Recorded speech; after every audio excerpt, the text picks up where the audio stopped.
Hi friends, today I will be taking you through an easy, loose watercolor landscape. You will start by taking clean water and brushing it evenly over the surface of your paper. Using 100% cotton paper will really work well for your watercolors. Just the way that it absorbs and smooths out the color, blends the color. It's just so lovely.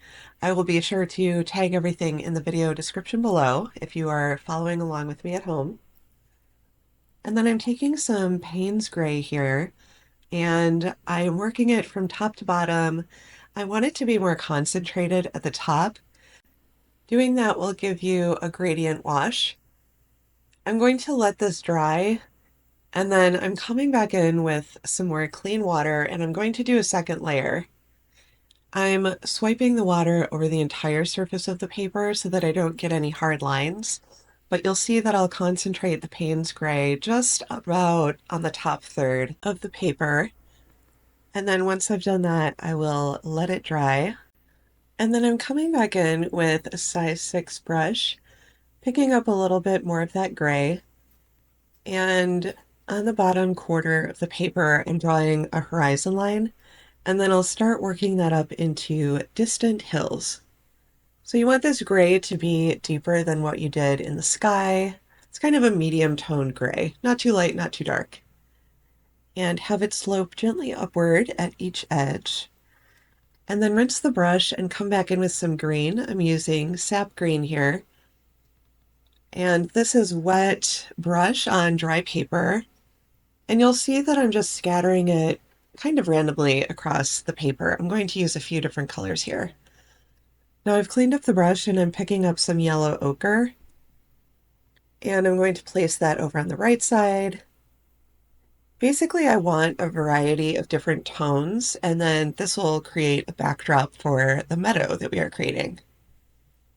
I mixed up some of the Payne's Gray with that sap green to get a darker green, a little bit more muted. And then once that has dried completely, we'll start adding a little bit more detail. I want to mix up some additional green, so I'm picking up some Viridian Hue. This is a blue-based green. I'm adding that to the Payne's Gray and the sap green. We've got a lot of colors going on here.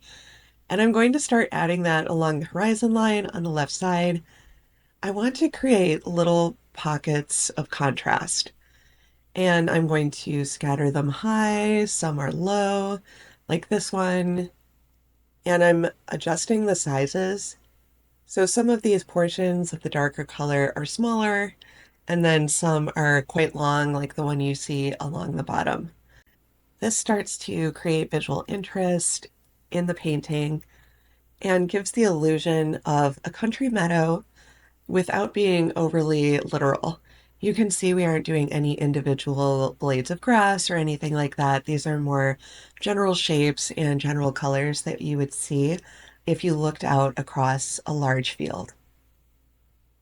Now I'm using a smaller round brush here. I'm using a size 2. So you can see in this painting we're working from large to small as far as the size of brush, and the larger ones will give you general sweeping shapes, and then the smaller that you go, you're starting to add more and more detail into the painting.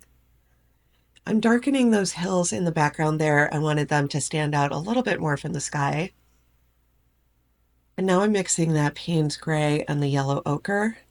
It really helps to have it on a flat palette like this because you can just go to town mixing up your colors.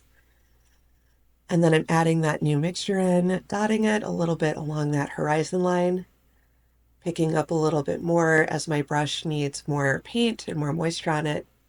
We want to keep mixing up our colors, so I'm going back in for a bit of that sap green, mixing it with that Viridian Hue and the Payne's Gray. I'm concentrating this a bit more on the left side of the painting to add a little bit more variety and contrast there. And then I'm picking up that lighter green and going back in and dotting that on the right side of the painting. I've scooted my palette up here so that you can see down at the very bottom of the palette there's some titanium white and it's mixed with some of that sap green. This will create a very light green.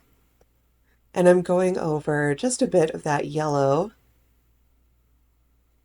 And then also some of the larger swaths of the background that were still showing through, I want to start adding some detail on top of those. You're basically creating abstract shapes by wiggling your paintbrush around. I'm basically using the tip of the brush for the most part. You could also use the side of your brush to create some irregular patterns, but I'm focused mostly on using the tip of the brush for this painting. And I'm keeping the grasses and the shapes a little more tight at the bottom, and then you can see that they flare out a little bit from there. Think of a fan shape, like a feathery fan. And then in between those larger shapes, I'm just adding smaller little dots and dashes to fill in some more of the space between the clusters where that background is still showing through. I want a little bit of the background to always be showing through, but I want probably 80% of it to be covered with texture on top of it. Then I'm going back in and just adding a bit more on top of that yellow, just to break up that large swath of yellow. And then I'm going to add a little bit more of that darker color down at the bottom here. I want this to be anchored a little bit more in that bottom corner, and a dark color will anchor your eye a little bit more than a light color. Now I'm going to peel off that washi tape and reveal those gorgeous borders. Thank you so much for joining me. My name is Sarah, and I hope to see you again very soon.